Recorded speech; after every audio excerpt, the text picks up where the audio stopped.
9 বছর ধরে যার হাত ধরে আছি, গতকাল হঠাৎই তার অতীতটা চোখের সামনে এসে দাঁড়ালো। আমার স্ত্রীর বয়স 32, ঢাকা ইউনিভার্সিটি থেকে পড়াশোনা করা, শান্ত ভদ্র, খুব ভালো একটা মানুষ। আমাদের বিয়ে 2017 সালে হয়েছিল।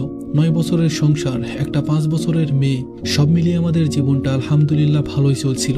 বিয়ের আগে ওর একটা সম্পর্ক ছিল, ঢাকা ভার্সিটিতেই পড়তো ছেলেটা। দুজনকে খুব ভালোবাসতো। পরে ভুল বুঝাবুঝিতে আলাদা হয়ে যায়। খুব কষ্ট পেয়েছিল দুজনই, কিন্তু কেউ আর ফিরে যায়নি।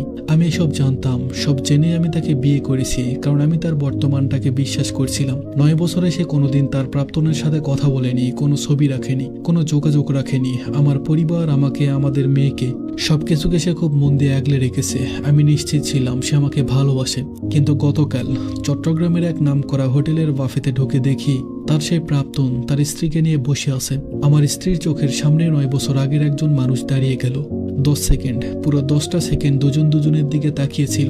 তারপর ছেলেটা হালকা হাসি দিয়ে আমার স্ত্রীকে বলল, কেমন আছো?